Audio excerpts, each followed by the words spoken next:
그 대중화 교육을 통한 무형 문화유산의 미래라는 주제로 한국교원대학교 최성욱 교수님께서 발표해 주시겠습니다.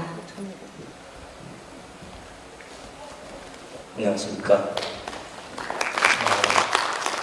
교원대학교 교육학과에 근무하고 있는 최성욱이라고 합니다. 제가 오늘 맡은 주제가 대중화 교육을 통한 무형문화 교육의 미래라는 큰 타이틀인데, 제가 이제 구체적으로 소개해드릴 내용은 무형문화 교육의 원리 그리고 대중화의 과제, 이 두 가지를 어떻게 하면 접목을 시켜보려고 해달라는 그런 요청을 받고 조금 생각을 해봤습니다.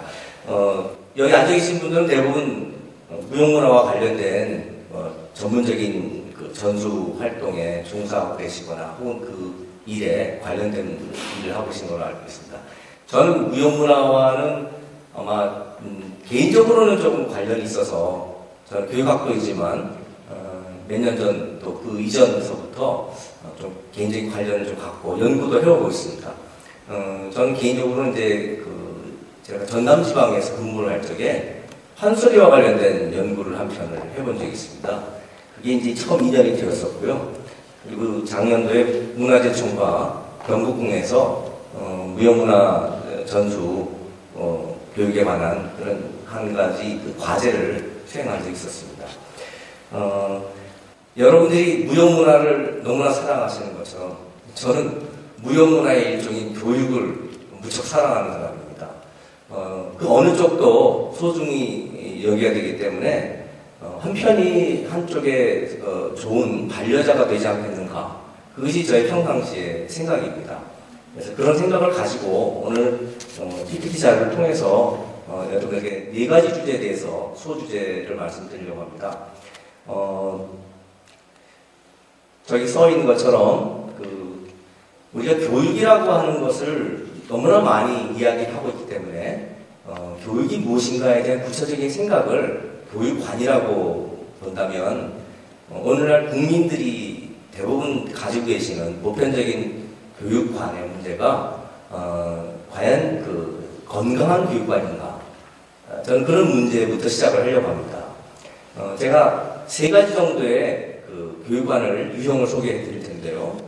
그것이 제가 보기에는 조금 문제가 있어서 교육관의 해체라고 하는 제목으로 오늘 말씀을 드리겠습니다. 첫 번째 주제입니다. 두 번째는 지금 있는 교육관이 마음에 들지 않거나 혹은 문제가 있다면 그것을 새롭게 쇄신할 필요가 있다. 그런 점에서 새로운 교육관을 제안을 드리려고 합니다. 그래서 교육의 재발견이라는 제목으로 말씀드릴 거고요. 세 번째는 교육을 활용한 무형문화의 어떤 도전이나 발전, 그것을 목표로 하고 있지 않습니까? 그러면 교육을 수단으로 해서 활용을 해야 되면 교육 자체가 가진 고유한 원리를 따르는 것이 원칙이다, 중요하다, 그렇게 생각해서 무형문화 교육의 원리에 대해서 제가 세 가지 정도를 말씀드릴 겁니다. 마지막으로는 본 주제인 무형문화를 대중화하려고 할 때 어떤 점을 염두에 둘 할까, 이렇게 네 가지 주제를 말씀드리겠습니다. 여러분들께서는 이제 전문적인 교육학자가 아니시기 때문에 제가 조금 어려운 내용보다는 조금 쉽게 풀어서 설명드리는 방식으로 노력을 해보도록 하겠습니다. 화두를 먼저 던질까 합니다. 교육은 무형문화의 구세주인가? 조금 회의적이면서 도전적인 질문이 되겠는데요. 오늘날 이 교육에 대해서 모든 사람들이 엄청나게 기대를 많이 하고 있죠. 거의 우리가 가지고 있는 모든 문제를 해결해 줄 것처럼 기대합니다. 교육은 만병통치약이라고 생각합니다. 문제가 있으면 그 뒤에 다 교육을 넣어가고 해결할 수 있는 걸로 되게 얘기를 하죠. 통일교육, 안보교육, 경제교육 이렇게 보면서요. 또 무형문화교육도 거기에 들어갈 것입니다. 마법의 요술 상태입니다. 그런 엄청난 기대를 갖고 있기 때문에 교육이 가히 우상화되고 있는 시대를 우리가 살고 있습니다. 근데 그 교육이 정말 무엇이기에 그처럼 엄청난 힘을 가지고 우리 문제를 다 해결해 줄 수 있을까요? 과연 그게 해결된 적이 있습니까? 교육에 의해서? 저는 그 증거를 지금도 찾고 있습니다. 또 그렇게 해결된 교육이 엄청난 힘을 발휘했다는 그 장면을 보고 싶습니다. 아직도 찾고 있지만 찾았다는 보고서가 별로 나오지 않고 있고 찾아야 된다는 얘기를 많이 하고 있는 편입니다. 그래서 현재 우리가 갖고 있는 교육에 대한 뚜렷한 정체성이 지금 분명히 정립이 안 된 상황에서 교육의 효과를 많이 선전하고 있는 현재 상황에서는 그 미래가 상당히 불안하다고 저는 진단합니다. 우리가 갖고 있는 교육에 대한 통념과 사고방식, 쉽게 말하면 아까 말씀드린 교육관, 그것이 얼마나 건전한가, 이 여하에 따라서 무형문화가 교육을 통해서 얼마나 발전할 수 있으며 대중화될 수 있는가, 그것도 답이 찾아질 것입니다. 그래서 이 병든 교육관 혹은 교육관의 어떤 그 내부에 변칙의 소지가 있으면 그것을 색출해서 이 기회에 뿌리 뽑는 것이 건전한 교육관을 가지는데 굉장히 중요한 것이라고 생각합니다. 그래서 만일에 어떤 의사가 고장난 청진기를 가지고 병을 고치려고 하면 아마 절대로 병을 고칠 수 없을 겁니다. 어떤 선장이 항해를 하려고 하는데 나침반이 고장이 났으면 엉뚱한 방향으로 가고 날 것입니다. 우리가 교육을 활용하려고 할 때 고장난 청진기나 나침반인가 하는 것부터 살펴봐야 된다고 저는 보아서 이 교육관의 쇄신 문제가 교육을 활용하는 것보다 우선하는 문제다. 그런 입장을 가지고 말씀을 드리려고 합니다. 서두에서 세 가지 교육관을 문제 삼겠다고 했는데요. 쉽게 설명드리려고 합니다. 첫 번째는 기능적 교육관이라는 것입니다. 기능론적 교육관. 이것은 쉽게 설명드릴게요. 혹시 여기 앉아 계신 분 오늘 바깥에 눈이 오지 않습니까? 그러면 우산을 쓰고 오신 분도 계실 것이고요. 어떤 분은 그냥 맞고 오신 분도 계실 텐데 우산을 쓰고 오신 분들 우산을 한번 정의를 해보실 수 있겠습니까? 우산이 뭡니까? 이렇게 물으면 뭐라고 답을 하시겠어요? 그러면 마음속에 생각한 걸 제가 말씀드리면 비를 피하는 데 쓰는 도구다. 그렇게 답을 하실 겁니다. 100이면 100도 그렇게 답하지 않으실까요? 다른 혹시 답을 갖고 계십니까? 우산이 뭡니까? 그러면 아마 이 중에 100분이 앉아 계시면 99.9명은 아마 그렇게 대답하실 거예요.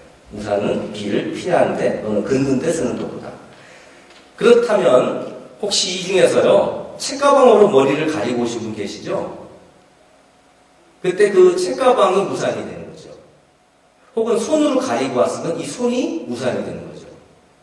비를 피할 수 있는 데 쓰는 모든 도구를 우산으로 봐야 됩니다. 그 정의에 따르면.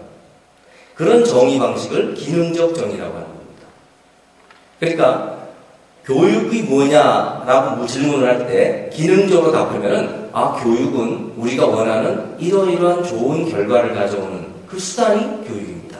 이렇게 답을 하는 것이 바로 기능적 교육관이라는 것이에요. 이렇게 교육을 정의하면 교육이 뭔지 밝혀진 것일까요? 그 교육은 밝혀졌다고 보기보다는 그 교육이 하는 일이 무엇인가가 밝혀진 것입니다. 그 하는 일을 우리가 원하는 그 목표를 달성하는 그런 일의 결과를 말함으로써 교육이 답했다고 말하는 것인데요.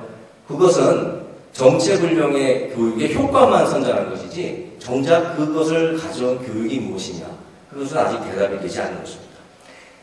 가령 우리가 여기에 꿈이 무형문화 전수 혹은 발전이라고 해봅시다. 무형문화 대중화라고 해도 상관없습니다. 그러한 꿈을 이루는 모든 활동, 모든 수단을 교육이라고 하면요. 어떤 문제가 올까요? 교육과 교육 아닌 것이 구분이 되기가 어렵습니다. 왜? 모든 것을 효과적으로 결과를 가져오면 다 교육이 되니까. 수단 방법을 가리지 않고 뭐로 가도 서울만 가면 된다. 그런 생각이 교육을 바라보는 우리의 대부분의 생각 속에 첫 번째 기능적 교육관으로 있는 것입니다. 여러분은 교육을 잘하고 싶지 않습니까? 그런데 결과 위주로 판단하게 되면 결과가 좋은 게 좋은 교육이에요. 쉽게 말하면 꽝 잡는 게 매달리는 거예요. 그럴 때 어떤 문제점이 오냐면 지금 말씀드린 교육과 교육 아닌 것을 구분하기가 힘들 뿐만 아니라 교육적이라고 하는 말은 다른 말로 하면 효과적이라는 뜻으로 변질을 들고 맙니다. 효과가 좋으면 그게 교육이다 이거죠. 근데 어떤 문제가 올까요? 우리가 바라는 효과만 나타나는 것이 아니라 역효과도 나타나고요. 부작용도 나타납니다. 잘 아시다시피 학교에서 대학의 아이들을 붙이기 위해서 공부를 열심히 시킵니다. 그 교육이라고 하죠. 그런데 열심히 공부를 하다 보니까 대학만 붙는 게 아니라 어떻게 돼요? 병원에도 실려가고 목숨도 잃는 거죠. 그러니까 수단 방법이라는 것은 그 자체의 건전성을 유지해야지 목표만 달성하면 좋은 교육이라 이렇게 봐버리면은 교육을 망치는 결과가 오고 결과도 망치는 결과가 올 수 있습니다. 그래서 제동을 걸어야 한다는 것입니다.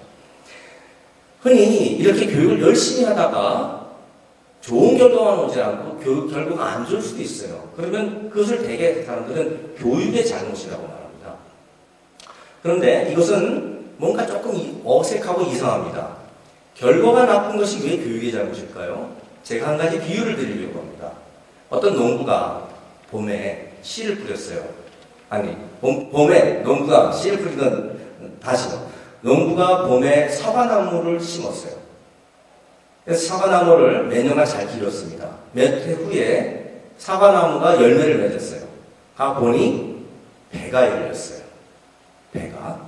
그랬더니 농부가 한다는 말이 야, 이 잘못된 사과나무야. 그렇게 꾸지람을 했습니다.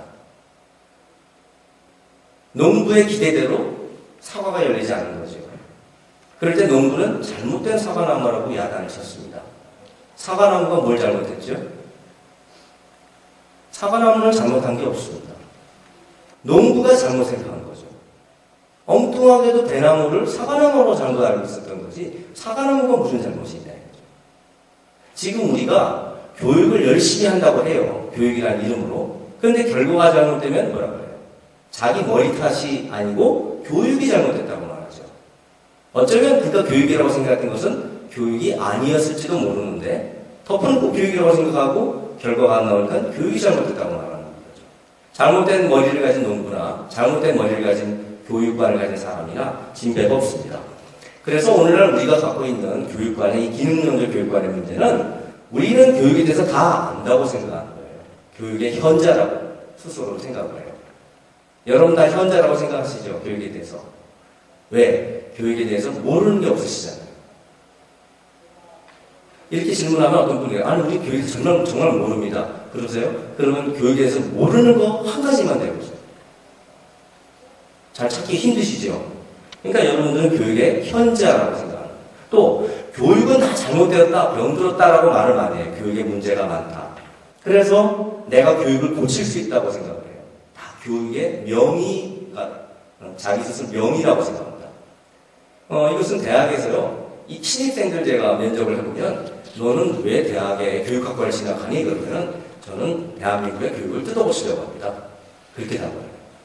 자기가 교육부 장관도 못하고 대통령도 못하는 교육을 뜯어고치겠다. 물론 꿈은 크지요. 그러나 과연 명의가 그렇게 쉽게 이름만 가지고 되는 것은 아니지 않겠습니까? 그러나 어쨌든 이러한 기능론적 교육관이 우리에게 굉장히 교육에 대한 오만한 의식을 가져다 준다는 그런 점을 지적을 할 수 있습니다. 잠깐 그림을 보시면 이 무형문화 교육에서 또 기능론적 교육관을 볼 수가 있는데요. 무형문화를 전수하고 보급하는 목표, 꿈, 이것을 이루는 방법 1, 2, 3이 있을 때 그 방법이 효과의 측면에서 교육이라고 정의될 그런 상황입니다. 기능론 교육과는. 이것은 모든 것이 다 교육이 될 수 있다는 점에서 어떤 것도 교육이라고 딱히 부러지게 말할 수 없는 그런 단점을 지니고 있습니다. 아무튼 우리 마음속에 교육에 대한 그런 생각이 있는지 없는지 한번 살펴보시고 이 기회에 한번 성찰해보는 그런 기회가 됐으면 좋겠습니다. 자, 두 번째 교육관을 말씀을 드리겠습니다. 교육을 문화 전달과 같은 교육학 바깥의 다른 개념을 갖고 와서 교육을 정의하는 겁니다. 이것을 우리는 이제 용병학문적 교육관이라고 말하는데요. 그러니까 다른 분야의 개념을 가지고 와서 교육을 정의하는 거죠.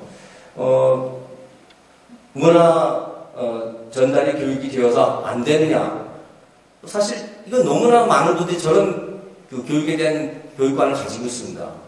교육은 문화 전달이라고 정의하죠. 근데 여기에 논리적으로 문제가 두 가지가 있습니다. 첫째는 오류인데요.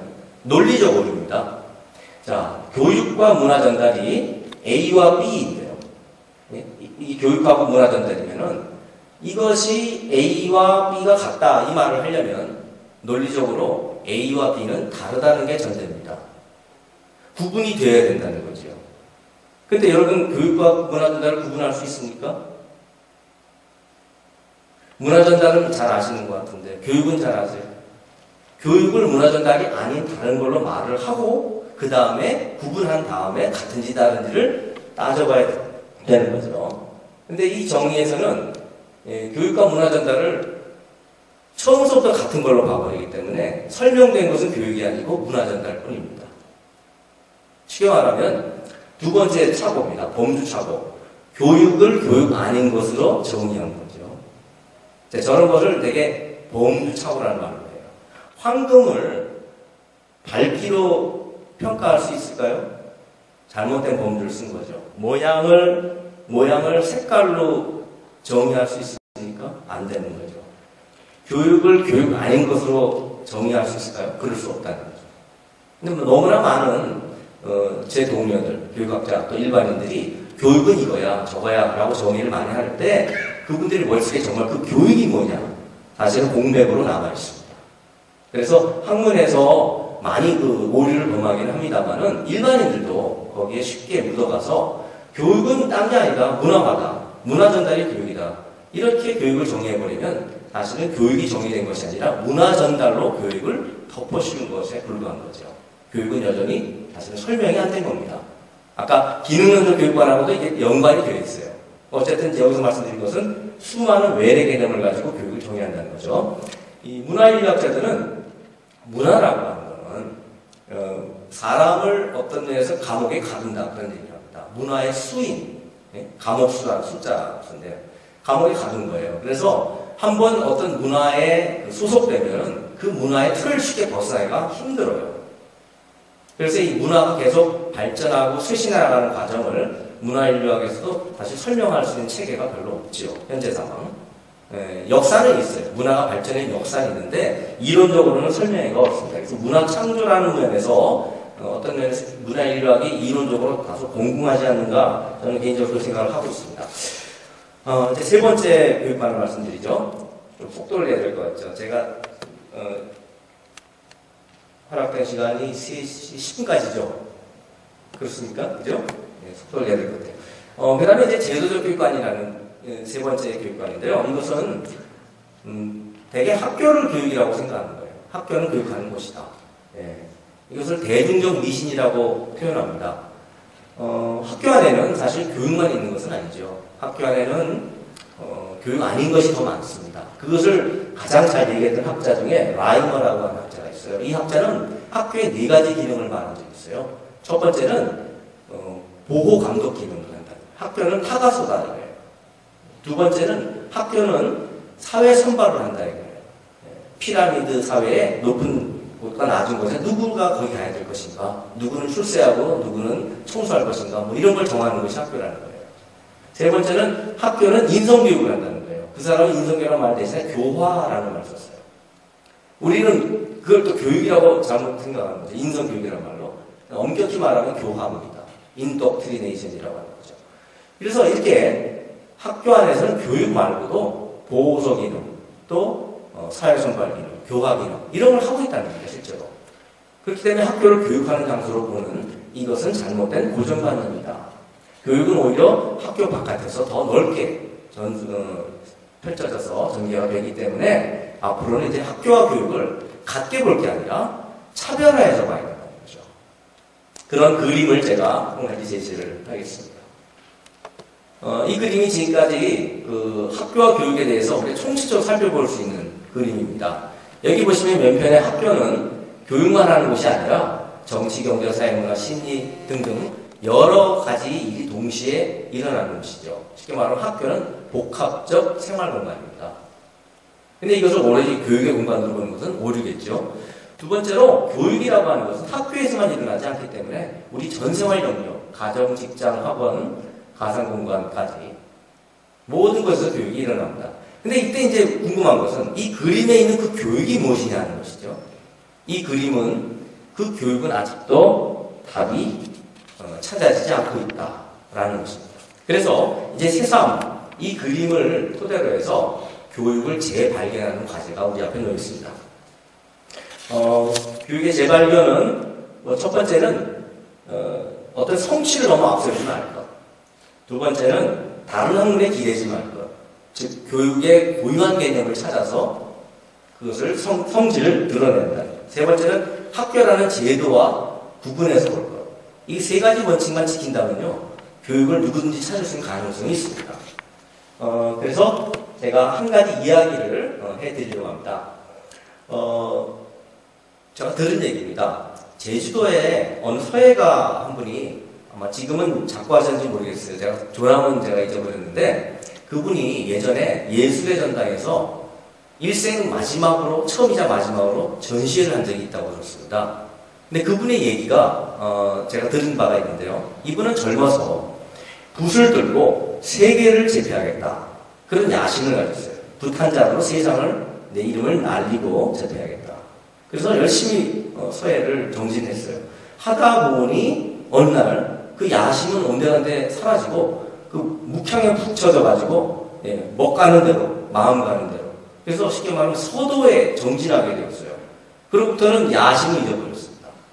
그리고 열심히 하다 보는데 하다가 이분이 좌절하고 말아요. 왜냐하면 득도의 길은 너무나 멀고 깊어서 도저히 죽어서 죽기까지 이룰 자신이 없어서 어느 날 붓을 꺾어 말았습니다. 그리고 방황을 했어요. 그리고 한참 세월이 지난 다음에 어느 날 깨달았어요. 내가 이렇게 방황하는 시간에 열심히 연습을 했더라면 그만큼 더 성취가 있었을 텐데, 더 높은 실력을 갖췄었는데, 그런 깨달음을 갖게 되고 크게 깨달은 다음에 다시 고향으로 돌아와서 열심히 그때부터 다시 붓을 잡고 정진을 했습니다. 하다 보니 어디선가 이분의 명성을 알고 많은 사람들이 제자로 삼아달라고 나타나서 이분과 함께 어떤 교학 상장에 멋진 말년을 보내게 되었다는 이야기입니다. 그것도 제자가 겨우겨우 한번 간청을 들여서 예술의 전당에서 한번 전시회를 하셨는데 한 번 하고 끝났대요. 왜냐하면 너무나 많은 사람들이 귀찮게 하기 때문에. 도와는 거리가 전시하면 무슨 출판을 해주겠는데 강연을 해달라, 이런 각종의 요청 때문에 귀찮아서 나는 오직 도와 교육의 세계에만 몰두하겠다, 그렇게 했다는 얘기를 제가 들은 적이 있습니다. 이분의 얘기를 보면 삶의 목표가 바뀌었어요. 처음에는 출세에서, 그 다음에 득도로. 근데 득도라는 것이 허무하거든요. 죽을 때까지 이루지 못하거든요. 길에서 태어나서 길에서 살다가 길에서 죽는 거죠. 그래서 이분이 그 허무를 초극하는 방법으로 이분이 마지막 선택했던 것이 바로 뭐예요? 오늘 내가 하고 있는 일 자체에 몰두하는 거죠. 자기 자신의 교육에 대해 충실한 거죠. 배움의 길과 가르침의 길을 이분이 마지막으로 선택한 것은 참으로 우리에게 시사하는 바가 큽니다. 교육이라는 건 어쩌면 굉장히 현묘해서 보통 사람 눈에 잘 띄지 않는 곳에 숨어있는 것 같습니다. 많은 사람들이 성취 위주의 가치관을 가지고 우리가 잘 살게 하는 것이 다 교육이야, 이렇게 쉽게 교육을 정의해낼 것이 아니라 사실은 그분은 교육이 아닌 것을 교육으로 착각하고 있다고 말할 수 있어요. 이 서예가 누구는 자신의 꿈을 달성하려고 보니까 한 컵을 더 교육에 접근하는 생을 살아갔다고 저는 생각을 합니다. 그런 점에서 우리에게 오늘날 교육은 새로운 발견을 요청하는 감춰진 세계고, 발견되지 않은 처녀지고, 우리가 앞으로 다시 눈을 떠서 봐야 될 미지의 신대륙이라고 저는 생각을 합니다. 오늘 그 얘기를 다 드릴 수가 없어서 시간이 좀 적은 것 같아요. 그래서 지금 말씀한 이 출세, 득도, 향교 이렇게 얘기해야 되는데, 교육을 즐기는 것, 그때 그 교육은 뭐냐?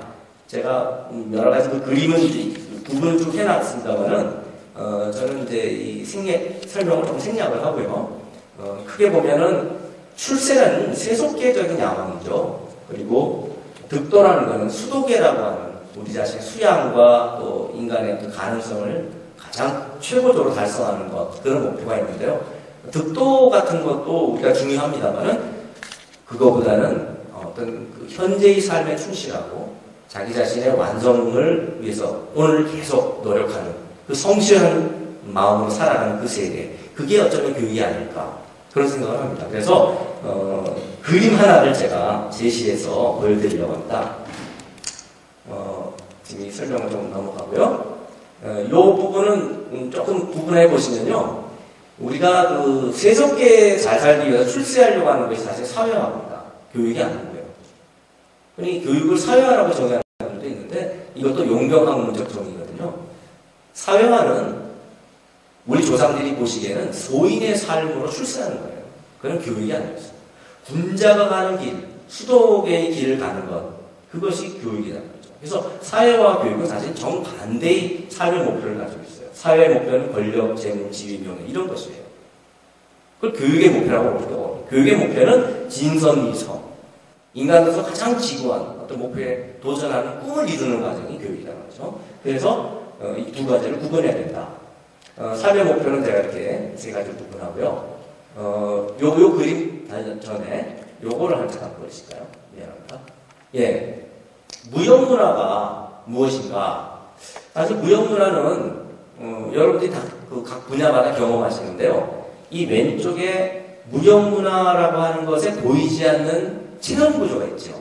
우리 속에 어떤 경지에 이르는 분들이나 경지가 낮은 분들이나 누구나 무형문화의 일단을 자기 마음속에 또는 자기의 신체 속에 담아갖고 있습니다. 저는 그것을 체험 구조라고, 보이지 않지만 비가시적인 것이지만 실체가 있습니다. 이것은 무형문화인데, 그것은 바깥으로 공연하거나 표현을 해야만 다른 사람 눈에 띄고 감상이 되고 그렇습니다. 그래서 무형문화는 표현이 돼야 돼요. 표현이 되어야만 문화죠. 예. 표현되는 것이 있는데 이것은 또 그 자체로 독립되는 어떤 속성을 가져서 어떤 경우는 상품화되기도 하고요. 그렇죠? 어떤 거는 어떤 고급 또는 저급 하면서 어떤 격식을 따지기도 하고요. 예. 또 감성의 대상이 돼서 평론가들이 뭐라고 하기도 하고요. 이 표현체가 따로 있습니다. 그 표현체는 다시 어떤 면에서 그 체험 구조의 원래의 그것을 만들어낸 체험 구조를 얻기 위한 하나의 단서로서 우리에게 감상의 대상이 되는 거죠.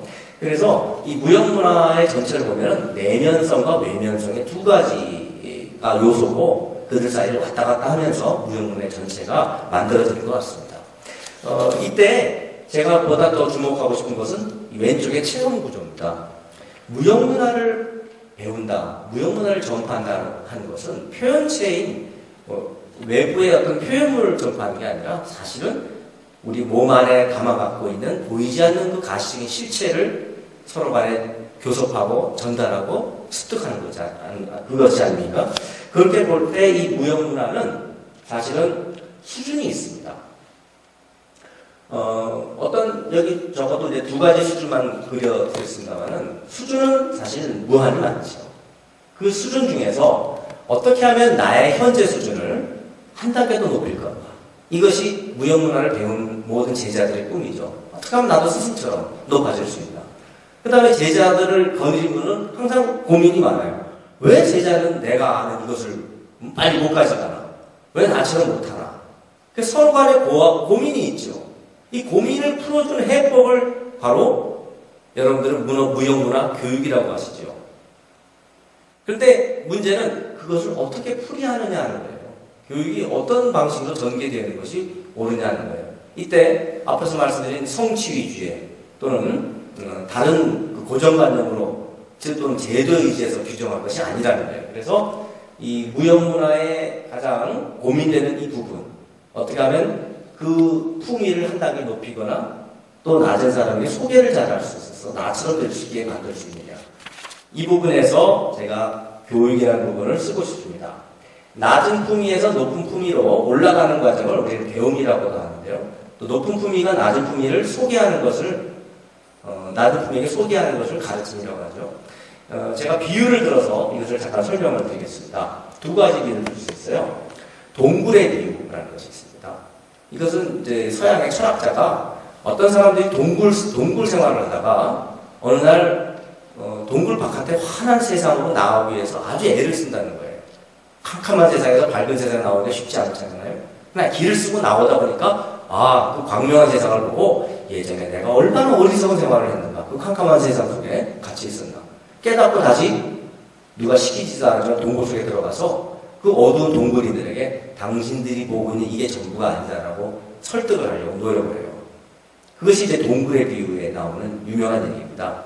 서양 사람들은 이 동굴의 비유를 교육의 비유라고 했다고 알려져 있습니다. 근데 이제 이것은 유명한 얘기지만 아직도 동굴 바깥으로 나오고 다시 또 들어갈 때 어떻게? 라는 부분이 답이 안 됐어요. 하나의 비유죠. 또 하나의 비유는 등산의 비유입니다. 산을 올라가고 또 내려오는 사람들이 있습니다. 올라가는 거 힘들죠. 그러나 내려오는 것도 힘들죠. 노인분들은 내려오는 게 더 겁이 나시죠. 무릎이 아프잖아요. 근데 재미난 것은 등산을 하고 하산할 때 맞은편에서 등산하는 사람들을 만나는 장면입니다. 되게 등산하는 사람들이 하산하는 사람한테 꼭 물어보는 말이 있어요. 뭐라고 물어봐요? 네, 얼마나 더 남았습니까? 이렇게 물어보죠. 그런데 하산하는 사람들은 꼭 해주는 말이 있더라고요. 얼마 안 남았다고 해요. 근데 가만히 들어보니까 얼마 안 남았다. 그래요? 그러고서 반가워가지고 또 가는데 금방 끝이 안 나와요. 쉽게 말하면 그 사람한테 속은 겁니다.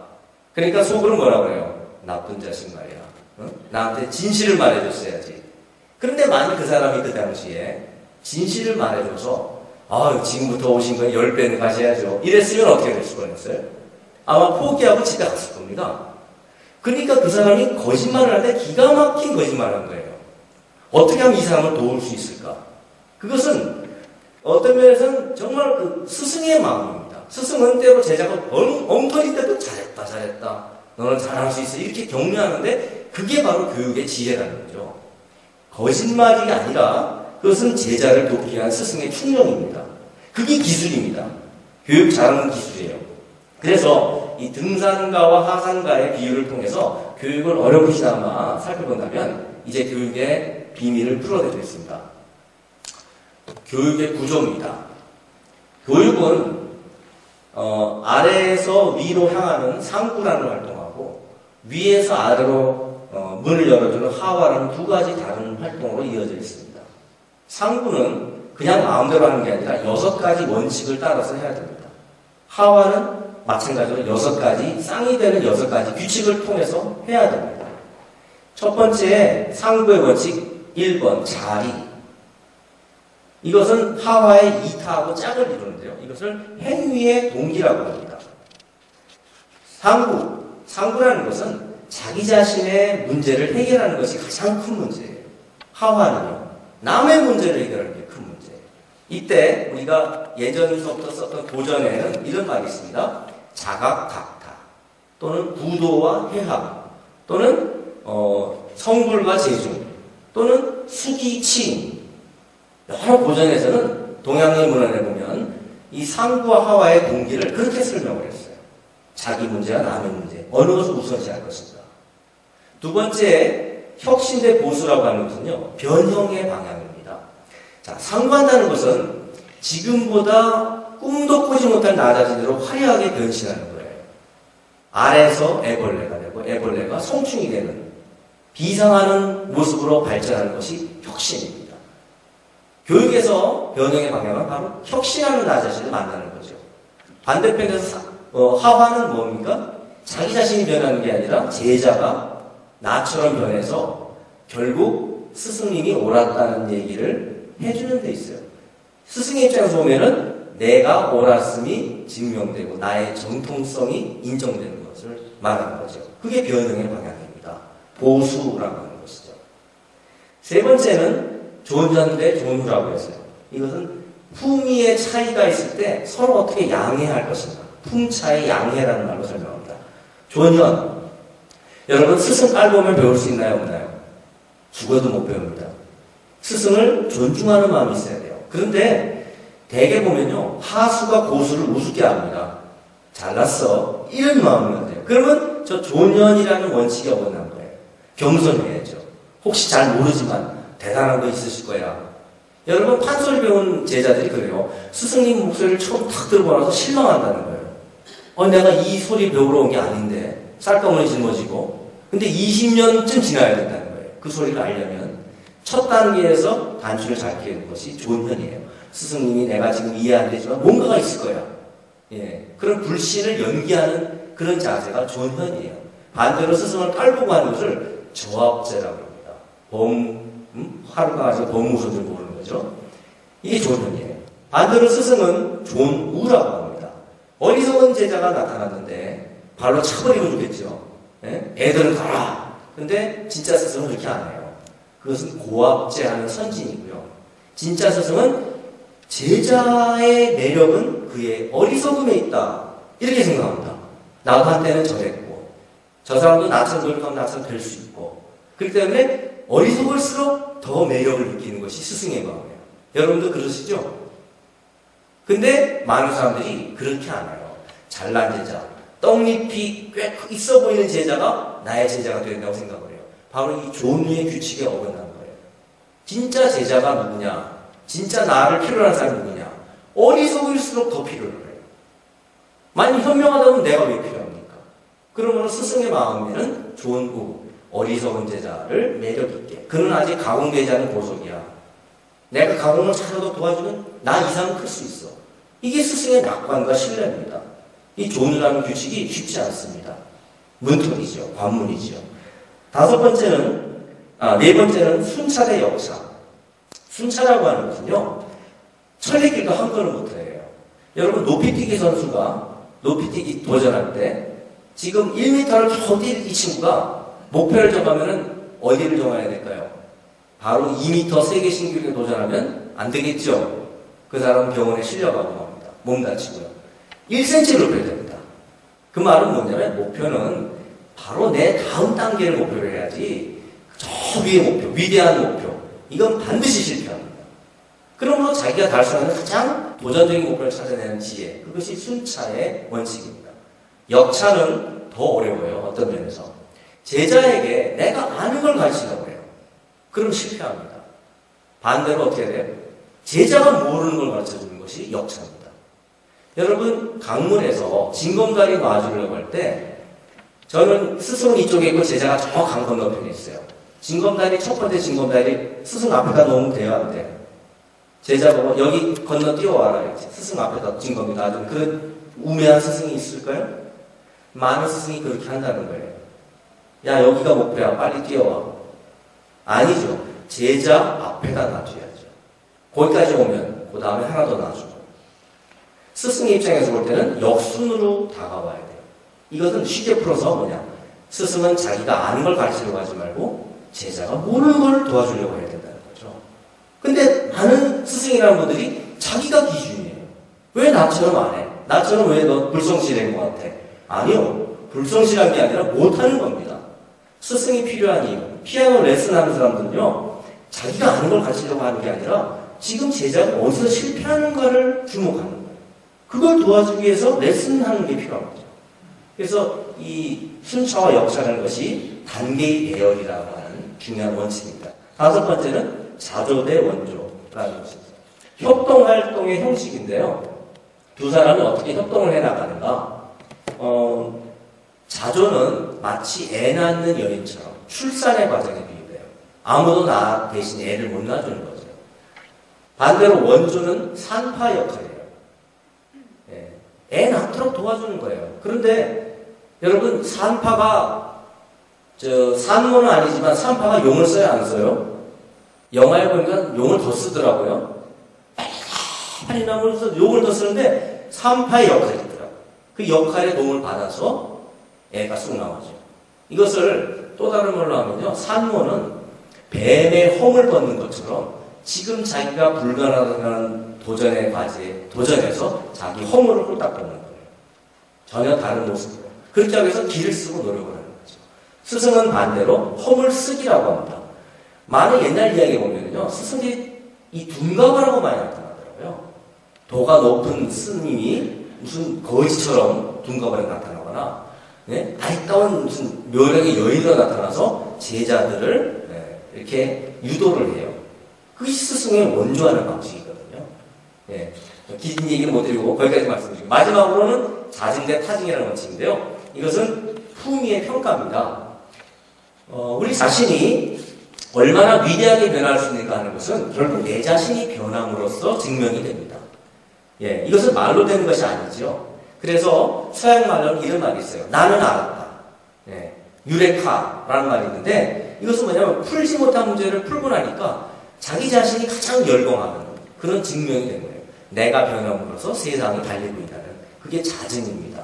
그래서 이 수레바퀴 모형이라고 형태의 수레바퀴 모형인데요. 이 수레바퀴 모형으로 표현된 교육의 구조를 통해서 교육의 어떤 기본적인 원리를 제가 말씀을 드렸습니다. 이 중에서 제가 가장 역점을 두고 싶은 것은 세 가지인데요. 첫 번째는 순차와 역차라는 거예요. 단계별로 해야 된다는 거예요. 최적의 목표는 지선이 아니라 차선이라는 거죠. 이걸 배우는 사람이나 가르치는 사람이 잊어서는 안 됩니다. 공자님이나 석가님도 이것을 잘 아셨다고 해요. 공자님도 차제설로 항상 순서대로 해야 된다는 거예요. 어느 유명한 부자가 목수한테 와서 나에게 웅장한 누각을 지어주시오. 그런데 밑에 단계는 다 필요 없으니까 꼭대기층만 지어주시오. 이랬다는 거예요. 어리석은 부자지요. 그런 법이 없다는 거예요. 공자님이 단계적으로 해야 된다는 것을 굉장히 강조를 하셨다고 합니다. 두 번째는 시범과 실습입니다. 말로서 안 된다는 거죠. 스승이 훌륭한 것은 뭐냐? 스승은 그 자신이 훌륭하지만 사실은 스승의 진정한 실력은 무형문화를 잘하는 게 스승의 실력이 아니고요. 스승으로서의 보유자의 실력은 제자를 잘 돕는 실력이 진정한 스승의 실력인 겁니다. 예? 그런데 이 진정한 스승의 실력은 어떻게 나타나요? 시범을 할 때 자기 기준이 아니라 제자 기준으로 시범을 해야 된다는 거죠. 뱁새가 가랑이 찢어지죠. 황새 따라가다가. 그게 아니죠. 그러니까 황새가 뱁새 걸음을 배워서 뱁새보다 조금 더 빨리 뛴 시범을 보여줘야 뱁새가 따라와요. 아, 나도 스승처럼 할 수 있다. 매력을 느끼고. 그게 아까 말한 대로 이 수위 조절이라는 겁니다. 목표 조절이라는 겁니다. 그것이 굉장히 중요한 실습의 원리인 것이죠. 세 번째 원리는 스승이 눈을 돌려야 될 대상은 교과서가 아니다. 죄송합니다. 오늘 여기 전북대학의 교재개발 프로젝트잖아요. 제가 이전에 한번 만나뵀어요. 교재는 책이 아닙니다. 교과서가 교재가 아닙니다. 그런 말씀 드려서 이분들이 굉장히 그때 곤혹스러워하신 적이 있어요. 근데 이제 대화를 해보니까 아, 그렇게 될 수도 있겠다는 그 말씀을 하셔서 제가 상당히 다행스럽게 여기는데 여러분, 교재라고 하는 것은 책입니다. 책은 그 자체가 목표라고 흔히 말하지만 사실 엄밀히 말하면 책은요, 또는 교본은 사실은 제자를 성숙시키기 위한 하나의 자료죠. 그 자료를 활용해서 결국 커야 될 사람은 누굽니까? 제자죠. 근데 제자가 그 교본대로 못 따라하죠. 그러면 우리가 어떻게 합니까? 왜 교본대로 못해? 너는 빵점이야. 너는 20점이야. 그럼 평가하고 끝나는데 그게 아닙니다. 진짜 교육은 그때부터 시작입니다. 어디서 제자가 실패했을까? 제자와 교본 사이의 거리, 어디가 함정이 있었을까? 그래서 진짜 교재는 제자가 틀렸다고 하는 그 오답이 교자입니다. 제자가 나타내는 오답이 교재라는 거예요. 그 교재의 재정이죠. 그러니까 제자의 틀린 반응을 살아있는 교재라고 합니다. 리빙 텍스트예요. 그런 점에서 제자의 눈을 돌리지 않으면 거의 모든 교육은 실패합니다. 전수는 다 실패해요. 교본 강조해보세요. 못 따라하는데 어떡할 거예요? 그리고 교재는 제자의 틀린 오답을 찾아내기 위한 바로미터지, 교재라는 것이 텍스트, 책에 적힌 그 내용이 기준이 아닙니다. 그것은 제자를 돕고 제자의 오답을 찾아내서 제자가 어떻게 바뀌어야 되는지를 찾아내는 단서에 불과한 거다. 온도계라는 거죠. 그래서 교재를 제정하면요, 살아있는 교재, 제자가 지금 어떻게 반응하는가, 어디서 틀렸는가, 어디서 내 말을 못 알아듣는가, 거기에 주목을 해야 됩니다. 자, 그래서 이 세 가지 원리에 따라서 제가 비디오를 하나 보여드릴게요. 지금 제가 가져온 비디오는 대자연의 물총새라고 하는 그 새가 있습니다. 이 새가 말이죠. 보니까 훌륭한 스승이더라고요. 새끼를 기르는데 물총새가 사냥하는 법을 길러야 새끼가 독립할 거 아닙니까? 그 독립을 못해요. 그걸 안 배우면. 그래서 어떻게 물총새가 새끼한테 사냥법을 가르치는지를 보여드릴게요. 먹이로 새끼들을 유인해 개울가로 끌어내리는 일이다.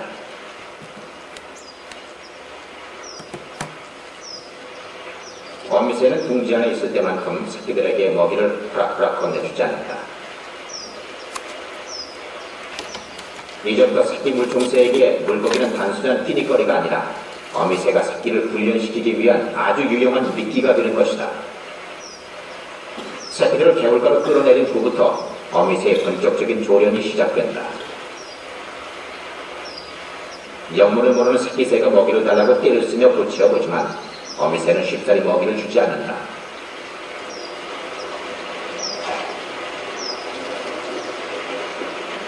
새끼새가 그만 먹이를 포기라도 흘라치면 어미새가 끝까지 새끼를 따라다니며 다시 먹이로 새끼를 유혹한다.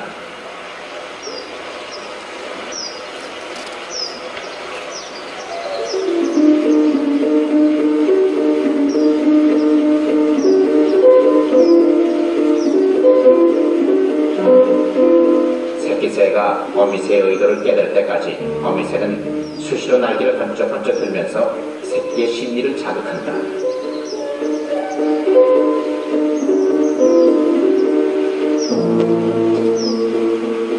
한동안 어미새와 새끼새의 밀고 당기는 심리전이 계속되고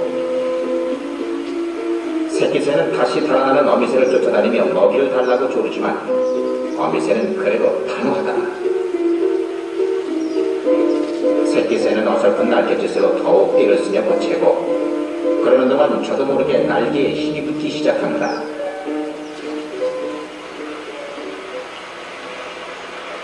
어미를 조르다 지친 새끼새가 드디어 먹이를 직접 잡아먹겠다고 어미가 물 앞에서 큰 맘 먹고 물속으로 풍덩하고 뛰어들었는데 하지만 그렇게 서툰 사냥 솜씨에 당할 어리숙한 물고기가 어디 있을까?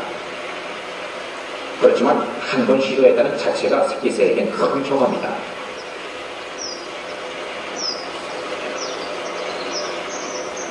어미는 썩 마음에 들진 않았다는 날갯짓으로 새끼를 나무라듯 하지만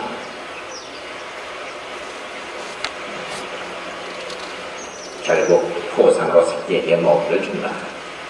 네, 여기까지 보여주시고요. 여기 물총수의 어미가 물총수의 새끼한테 물고기를 주지 않고 물고기 잡는 법을 가르쳐주는 거예요. 이게 우리가 잘 아시는 교육의 어떤 유명한 진리 아닙니까? 물고기 주지 말고 물고기 잡는 법을 주라. 그러니까 우리는 답을 주는 것이 교육이라고 생각하지만 그게 아니에요. 답을 찾도록 활동을 시키는 것이 교육이라는 거죠. 이 물총수 어미를 잘 보시다시피 물총수의 새끼가 어떻게 반응하냐에 따라서 어미의 반응이 달라져요. 어미의 대응 방법이 달라져요. 물총새가 절대로 새끼가 물에 안 뛰어들면 먹이를 안 주고 굶깁니다. 너무 단호하지만 그렇게 하지 않고는 제자가 스승처럼 되지가 않는다는 거죠. 이 기막힌 자연의 지혜를 통해서 우리가 어떻게 스승으로서 제자를 대할 것인가, 제자가 스승을 어떻게 대할 것인가 그런 하나의 힌트를 얻을 수 있다고 봅니다. 마지막 주제는 이제 이 무형문화를 어떻게 대중화할 것인가 이건데요. 대중화는 찬반론이 많이 있죠. 대중화 해가지고 망치는 거 아니냐 이런 것들 사실 그냥 불가피하다고 봅니다. 찬성하는 쪽에서는 엘리트 전문교육이 오늘날 상당히 위기에 있지 않느냐. 더 이상 학교나 대중화의 길 말고 소수들을 대상으로만 해서는 고사위기에 놓인다는 절박한 심정이 있는 것으로 다 공감을 얻습니다. 또 일부 성공한 분야도 있는 것 같아요. 그러니까 우리도 그렇게 대중화하는 것을 반드시 기피할 것은 아니다. 그렇지만 또 학교는 학교 나름대로 또 학교 교육과 비슷한 형태로 대중화하는 것도 시도해 봄직하다. 그런 어떤 긍정적인 견해가 있고요.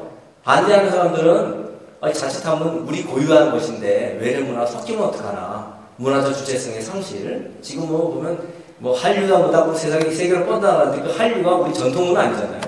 노래가 되게 서양 음악을 가지고 하는 거니까 그런 점에서 조금 아쉬운 게 많고 불안하다는 거죠. 또 이 상업주의를 많이 우려하는 경우가 또 있는 거죠.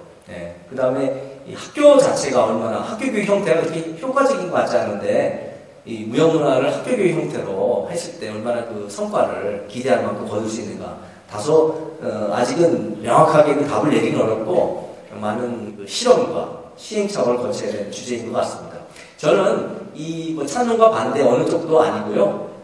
사실 대중문화의 일환으로 무형문화를 실험적으로나마 도입해 보는 것은 찬성입니다. 그러나 그 중간에 어떤 지금까지 말씀드린 교육의 원리를 따라서 해야 된다는 것이 제 입장이에요. 교육의 원리를 벗어나지 않고 하면 비록 학교교육 형태라도 성공할 가능성이 높아지지 않을까 그런 생각인데요. 요것은 이제 저변 확대 불가피성 또 대중문화의 다변화를 통해서 꼭 학교만이 아니라 학교처럼 해야 된다는 게 아니라 어쩌면 학원 교육 같은 것도 필요할지 몰라요. 또는 가상 공간을 활용해야 될지도 모르겠습니다. 그래서 어떤 다양한 모색이 현 단계에서 필요한 것 같고요. 하나 고려할 점은 마지막으로 이 주제입니다. 대중화라고 하는 것은 매우 필요한데 그 대중화와 전문 교육을 너무 차별할 것은 아니다라는 생각이에요. 왜냐하면 대중화라고 하는 것은요, 수준이 일단 낮아요. 그래서 어찌 보면은 낮은 수준에 머물지 않을까 하는 우려가 많지요. 언제 그렇게 해서 좀 꼭대기까지 전수할 거냐 이런 우려가 있습니다. 또 전문교육이라고 하는 것을 그렇다고 기피할 것도 아닌 것 같고, 제가 보기엔 이것은 전문교육과 대중교육은 수준의 문제이지 본질적인 교육의 문제는 아닌 것 같아요. 차이는 없는 것 같아요. 그래서 상대적인 관점에서 보면 이 둘은 굳이 그렇게 구분할 필요가 사실은 없다고 생각합니다. 전문교육은 말이죠. 일단 무형문화를 원형보존의 그 원칙에 맞게 전수하는 데 목적이 있죠. 그러다 보니까 때때로는 약간의 무리가 나타나는 모습이 있습니다. 가령 그 중에는 어떤 속진주의라는 게 있어요. 짧은 시간에 빨리 성취를 시켜야 되거든요. 왜냐하면 전수하시는 분이 돌아가시면 어떡하겠어요. 그런 절박함이 있거든요. 그러다 보니까 지나치게 속도를 강조하는 경향이 있어서 다소 문제가 생길 수가 있어요. 그 다음에 아까 말씀드렸지 그 고압제, 표준이라는 게 있으니까 이 표준에 일치할 것을 너무 요구를 하는데 그러다 보니까 창의성이 죽는 문제가 있습니다. 무형문화도 원형이 어디에 있느냐 하는 문제는 좀 설왕설래 논란이 있어요. 지금까지 전수된 것이 유일한 원형이겠지만 그것이 전체 무형문화를 대표하는 그 분야의 대표냐? 퀘스천 마크가 따르죠. 더 나은 것도 있을 수 있고 또 다른 변형도 가능한 것이죠. 그러니까 너무 표준화를 하는 것은 조금 문제가 있어 보이고 오히려 창의적인 발상을 더 격려할 필요가 좀 있어 보입니다. 그 다음에 이 귀족적 정예주의는 어떻게 보면 너무나 고차원적인 수준만 강조하다 보니까 많은 실패자를 불량품으로 간주하는데 그렇지 않다면 시도, 시행착오가 꼭 필요한 것도 전문교육에서는 놓치는 면이 좀 아쉽습니다.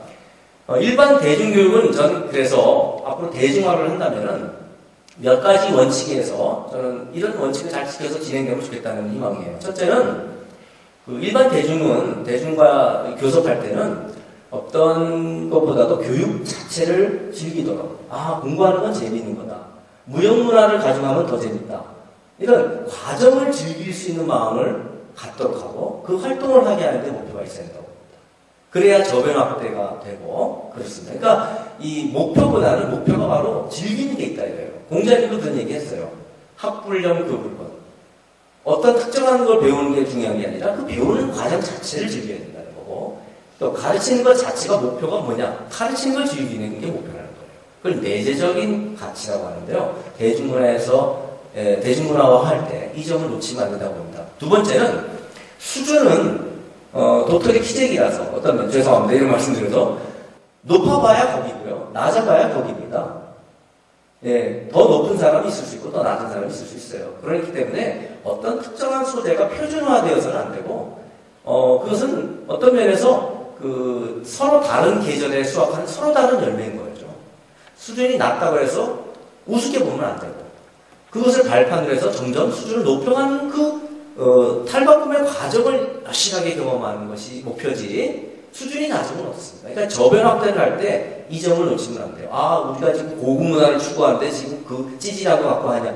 그게 아니고 거기서부터 지금 현재의 보유자들도 컸다는 사실을 놓치면 안 되죠.